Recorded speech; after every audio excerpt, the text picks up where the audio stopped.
कि जो भी महिला हैं 18 साल के ऊपर की जो भी महिला हैं, तमाम महिला को 2500 रुपया एक उनको सम्मान राशि मिलना चाहिए। महिला को सम्मान राशि मिलेगा तो महिला कोई शराब नहीं पी जाएगी।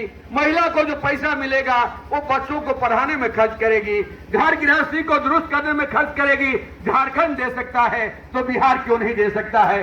हमारे समाज के जो बुजुर्ग लोग हैं, बूढ़े हैं, बूढ़ियां हैं, विकलांग हैं, विधवा हैं, उन महिलाओं को हम लोगों ने बड़ी लड़ाई लड़ी। विधानसभा के भीतर में भी और बाहर में भी हम लोगों ने कहा था कि कम से कम 3000 रुपया दीजिए।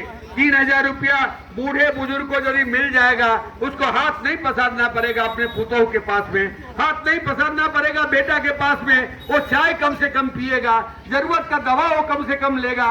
और बड़ी दवाओं बनाने के बाद तो नीतीश जी ने चलिए 400 से 1100 हुआ। ये लाल झंडा आंदोलन की जीत है, ये महागठबंधन के आंदोलन की जीत है। सभी बुजुर्ग को, सभी महिला को 1100 रुपया हर महीना मिलेगा। अभी लेकिन हमारी ये लड़ाई जारी है, हम इस लड़ाई को आगे बढ़ा रहे हैं। हम तो कह रहे हैं कि बिहार का आंकड़ा आया है, नीतीश जी और मोदी जी कह रहे हैं बड़ी बड़ी बात है, लेकिन बिहार में सैकड़ा में 64 परिवार ऐसा है जिस परिवार के पास में पक्का मकान नहीं है। वो झुग्गी में रहता है, वो खपरेल मिट्टी के मकान में रहता है, वो एस्बेस्टस के मकान में रहता है। आज तक उसको घर नहीं मिला है। उन गरीबों को घर मिलना चाहिए। जो लोग जहां गरीब बसा हुआ है उन परिवारों को बास्केट पर्चा मिलना चाहिए। इससे बिहार का विकास होगा। अरे बिहार का विकास होगा, गरीब का विकास होगा, तब बिहार का विकास होगा। हमारे समाज में ये आपके जाले के इलाके में, बेनीपट्टी के इलाके में, संपूर्ण मिथिलांचल में कोई परिवार नहीं है जिस परिवार का धिया पुता बाल बच्चा बाहर नहीं कमाता है। बाहर यदि नहीं कमाएगा तो मिथिलांचल भूखे मर जाएगा। कैसा विकास हुआ है? लोग बूढ़े माँ बाप को छोड़ करके, अपनी पत्नी को छोड़ करके, छोटे छोटे बच्चे को छोड़ करके सूरत जाता है, पंजाब जाता है, दिल्ली, बेंगलोर, चेन्नई, कहां नहीं जाता है। और वो मजदूर, उन मजदूरों को सरकार की ओर से जो सुविधा मिलनी चाहिए वो सुविधा नहीं मिलती है। आपको आश्चर्य होगा, कोरोना काल में 1.5 करोड़ मजदूर लौट करके बिहार आया था। लाठी खाते हुए, मार खाते हुए, भूखे रहते हुए, पानी से प्यास से बचते हुए लोग गांव लौटा था। 1.5 करोड़ गरीब। और उस समय बात हुई थी कोरोना काल में कि मोदी जी जो बाहर में काम करने वाले मजदूर हैं उनके सुरक्षा के लिए, उनके सम्मान के लिए, उनके कल्याण के लिए कानून तो आप बनाइए। लेकिन कोई कानून नहीं बना।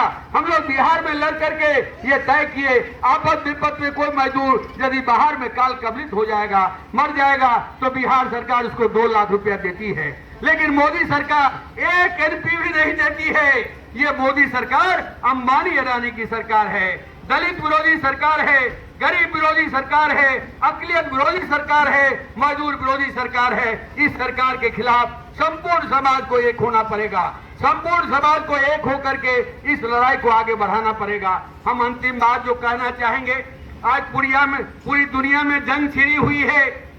ईरान पर अमेरिका ने हमला कर दिया है। आप पूरी दुनिया के लोग जानते हैं, इस दुनिया में सबसे बड़ा जंगखोर यदि है तो अमेरिका है। सबसे बड़ा जंगखोर यदि है तो इजराइल है। इजराइल ने गाजा को तबाह कर दिया है, फिलिस्तीन को तबाह कर दिया है। इजराइल नाम का कोई देश नहीं था। 1950 से पहले इजराइल नाम का कोई देश नहीं था। इजराइल को जगह दिया गया द्वितीय विश्व युद्ध के बाद और घर में घुस करके संपूर्ण फिलिस्तीन की जमीन पर कब्जा जमा लिया है, इजराइल पर कब्जा जमा लिया है। आज पूरी दुनिया में मुझे खुशी की बात है, अरब की दुनिया एक हो रही है, पूरी दुनिया एक हो रही है। और अमेरिका में लाखों लाख लोग ट्रंप के खिलाफ आवाज उठा रहे हैं।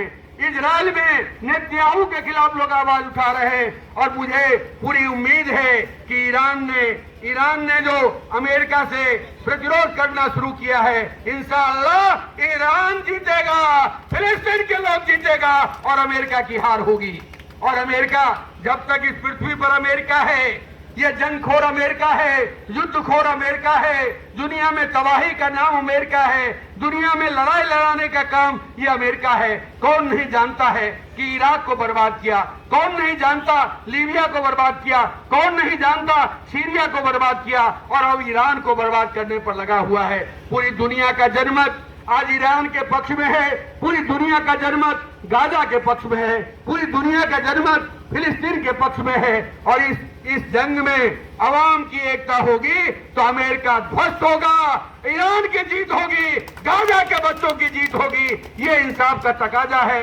आप सब लोग इस आवाज को उठाइए। हम अपनी लड़ाई भी लड़ेंगे, अपने तरक्की की लड़ाई लड़ेंगे, इंसाफ की लड़ाई लड़ेंगे, लेकिन दुनिया में भी जहां नाइंसाफी हो रही है उस नाइंसाफी के खिलाफ आवाज उठाने का नाम यदि कोई है तो लाल झंडा है। लाल झंडा के जरिए ही दुनिया में आवाज उठती है, लाल झंडा ही आवाज को बुलंद करता रहा है। यहाँ भी इस डाले के इलाके में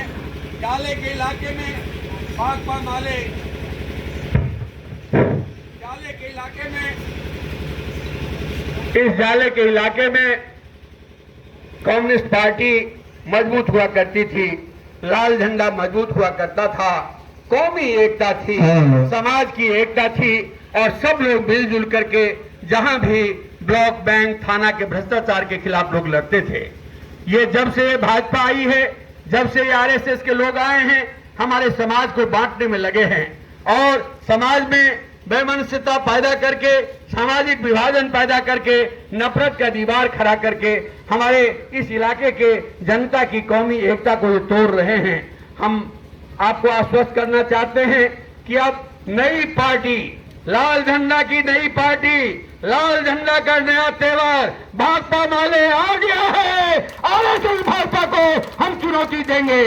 देवरा बंधोली में हमने चुनौती दिया है। जहां भी मंडल पर हमला हो रहा है, राम पर हमला हो रहा है, पासवान पर हमला हो रहा है, संघवी पर हमला हो रहा है, गरीब गुरबा पर हमला हो रहा है, अखिल समाज पर हमला हो रहा है, एकताबद्ध होकर के हम उसका मुंहतोड़ जवाब दे रहे हैं। इस बार के चुनाव में जिनेश मिश्रा हारेगा, महागठबंधन जीतेगा, ये हमने संकल्प लिया है। और इसीलिए गांव-गांव अभियान चला रहे हैं, लोगों के बीच में जा रहे हैं, लोगों के बीच में एकता बनाने का हम काम कर रहे हैं। भाकपा माले के बारे में आप जानते हैं, इंसाफ की पार्टी। जहां भी नाइंसाफी होती है, जहां भी जुल्म सितम होता है, भाकपा माले सबसे पहले पहुंच जाती है। मिथिलांचल के इलाके में हम तेजी से आगे बढ़ रहे हैं, दक्षिण बिहार के इलाके में